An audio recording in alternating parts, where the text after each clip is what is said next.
Winning a Division I NCAA championship is the greatest achievement for any college track and field team, and it's safe to say right now that the SEC is the best conference in the entire sport. One of their current teams has won the men's outdoor title more than 75% of the time since the year 2009. And the Florida Gators alone have won it 6 times since the year 2012. The women's side ain't much better. From 2009 to 2011, the top 2 teams at the outdoor national meet were Texas A&M and Oregon. And although the names have changed, the story still hasn't, because in the last 2 seasons, the top 2 spots went to Florida and Texas. The teams I just mentioned gave us Grant Holloway, Joseph Fonbele, Athing Mo, and now Parker Valby. Simply put, the best teams have all the best talent. That is why they win so much. But I'm sure you really don't understand, because track and field isn't like other sports. Track and field recruiting is pretty broken in the NCAA, and that is the only real reason why it seems like nobody else has a chance to win, unless you're wearing one of a few uniforms. If you watch my channel, then you know that I love track and field, particularly at the college level. I competed in it and coached in it before moving on to what I do right now. I rank track and field recruits across the entire nation in every event to help determine who is really the best. And I also help students and families get recruited by offering my professional advice along the way. So when I tell you that track and field recruiting is trash, it is not a joke. It's an honest assessment of all the facts the way that I understand them. If you want to compete in college, I don't tell you this for you to give up on your dream. I actually care about you, and I want to help you. But for me to do that, I don't know how to be anything less than honest with you. So here is the truth without Photoshop about track and field recruiting. A bunch of things that they don't want you to know, and we're never gonna tell you anyway. But I also have a solution to help you get more Division I college offers, because you can still manipulate the game to your advantage. So buckle up, because it's about to get real.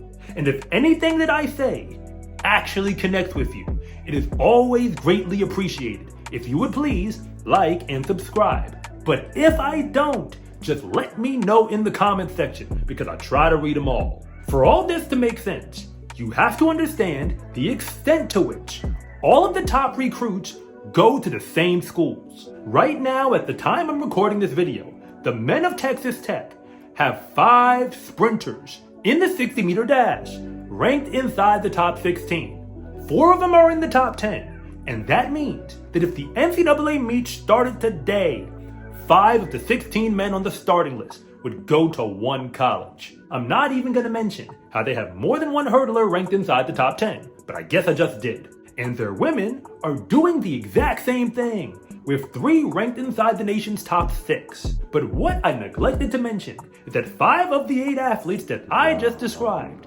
came to Texas Tech as transfers, either from JUCO or somewhere else in D1. Remember, I tried to give you one school and one event, so you can pretty much reverse engineer what their recruiting plan actually is now. Shout out to them and their coaches for pulling that off. But I'm just getting started.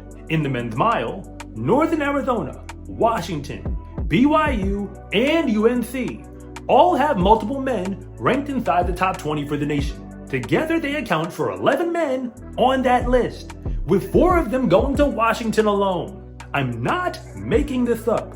All the best runners are on the same teams. And I know what you're thinking.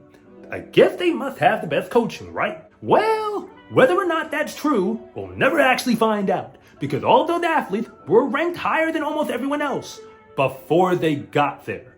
The biggest name programs in D1 are also the schools that everybody wants to go to. USC and all the other big names already know this. So of course it works to their advantage in recruiting, just like it does in every other sport. But hang with me for a moment, because track and field, like I said, is different. But that is the reason why 8 of the top 100 girls recruits in the class of 2024 are committed to USC alone. They also have 2 more ranked outside the top 100 to go along with 4 inside the top 20. And yes, that is great news for them. But you have to understand what's wrong with this picture. Men's track teams only have 12.6 scholarships in total for the entire roster.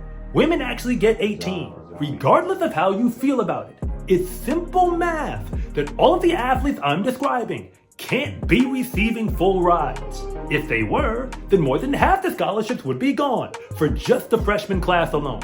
This is my first reason why track and field recruiting gets way harder than it needs to be, because almost all of the recruits are trying to go to the same schools in the same conferences. On the men's side for the class of 2024, the Tennessee Volunteers have already committed 12 of the top 300 boys on the SCA national list. It's technically 14 athletes if you count the ones who play football.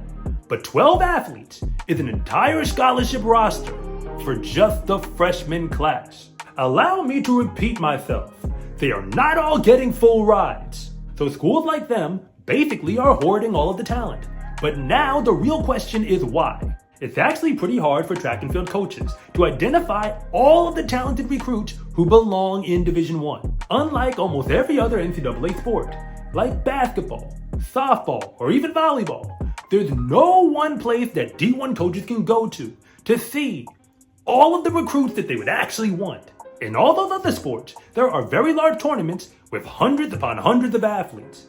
That means that even if you're a 2 or 3 star level recruit, you get a chance to perform in front of college coaches. But for track and field, the only national level competitions that bring athletes together basically only let in the 5-star recruits and some of the 4-star recruits. Like I said, only some of them. To clarify, I'm not talking about stuff like the Junior Olympics when an athlete is like 12 years old, because that doesn't count.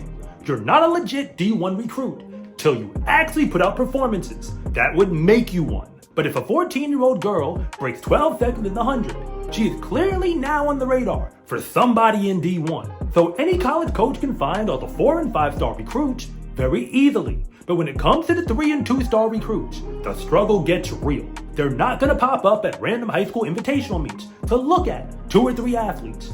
They're only gonna make the trip, realistically, if they know there's a bunch of athletes there who they actually want. So for the coaches who rely on those recruits, because all the rest of the talent overcrowd themselves into the same few schools, they basically have to take what they can get in recruiting because they can't find everybody. And every year, there's almost always a recruit on the board who is better than the person they took. Don't get me wrong. If you're good and you just reach out to them, they'll be more than happy to recruit you. But if you are a recruit who's even a 3-star level in a state like Montana, and you're just sitting around waiting for D1 schools to hit you up, it's probably not gonna happen. And what this problem has produced is a talent gap, where some conferences that hoard all of the talent have athletes who barely ever get on the track, who could compete for conference medals somewhere else in D1. To keep it a buck with you, a college coach at any high-level program knows that the athletes that they really expect to win anything are receiving scholarship dollars. So if you are a low-level 4-star recruit and you want to go to the SEC, you can probably get a uniform from somebody in there. But your chances of even competing at the SEC conference meet might be slim to none. Forget about even trying to make the final. You don't have to believe me. Just check the numbers. At the time I'm recording this video, the 25th ranked sprinter in the 60-meter dash for the SEC ran 6.77 seconds. It is safe to say that if he does run in the prelims, he is not making the finals this year. But that same time would also make him the conference leader in the Division I NEC conference, which is actually a thing. So the same athlete, who's essentially useless for the team he's on in the conference they compete in, could win it all somewhere else. So my second real problem with talent hoarding is not just that it hogs all of the talent and keeps it in a few schools. It keeps those same talented athletes, who likely aren't getting any scholarship dollars, away from other schools in D1 that would be more than happy to have them and develop their talent to compete at the highest level. The only real way to improve in track and field is to get opportunities to compete.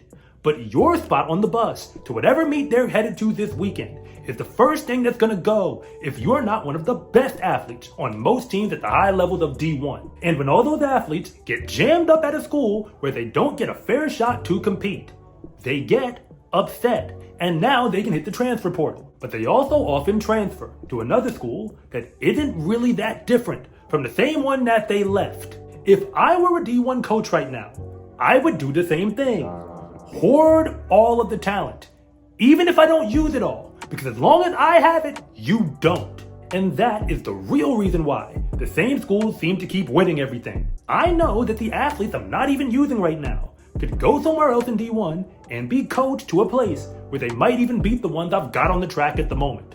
What this looks like when you are a recruit is that the 5-star athletes go to the same few schools that dominate in any particular event, perhaps as they should. But 4-star recruits, and I'm really talking about the lower ones, crowd into those same schools, even if they have to do it without a scholarship. 3-star and 2-star recruits, as a result, get lost in the shuffle.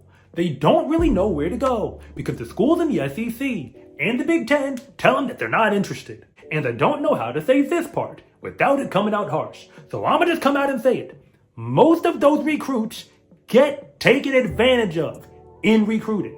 They might end up in D1, but they could also end up in D2, D3, or even NAIA. No offense to anyone who goes there, but if you are a 2 or 3-star recruit at the end of your junior year who wants to go D1, you can do it. And if it doesn't happen, there must be a coach somewhere in D1 who ended up taking a recruit who wasn't quite as good as you were. And they know this because they're gonna see you at some invitational meet later in your career.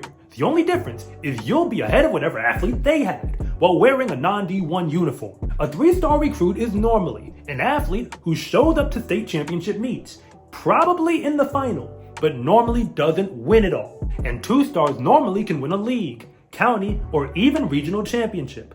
But if they do make the state championship, they're normally not a serious threat to make the final or win the whole thing. When the 5-star kids are off the board, the best recruiters in D1 make their living by finding athletes who don't really know what's good for them. And that's how they convince you that their offer is the best one available, even if it comes with no money.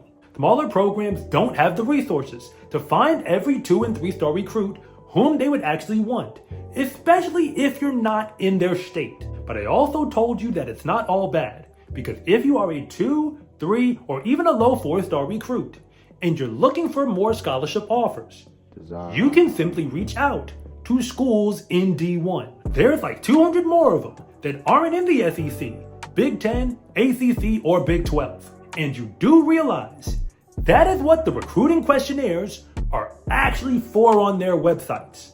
Take it from me, because I used to coach in D2, and the reason why my program got pretty decent pretty quickly is because I found a bunch of 2 and 3-star recruits who would have fit in just fine somewhere in D1. But they didn't know how to find that place, so I convinced them to come to me. They thought that I was the best offer available, and that ignorance is what helped me build my team overnight. But it also gives me a job now to make sure it doesn't happen to you. Your dream might be to compete for a big-time program in the SEC, and if you have the talent to do it, then you should pursue it. But if you're not getting any money to go, there's probably somewhere else in D1 that would really love to give it to you. And that school wouldn't jam up your talent when you actually get there. But at least for right now, the same schools will keep winning everything, as long as you don't choose to go somewhere else. Even if they don't use you on the team that you're actually on, it means that another school that actually would doesn't get a chance to win much, at least outside of their conference, in the first place. SCA track and field gear is here. Fast is a lifestyle, and what you wear should reflect that. Order yours at scarecruiting.com/shop, or use the link in the description below. It's a huge support to me and this channel, so I can continue to make you more content like this. And remember, it is always greatly appreciated if you would please like and subscribe.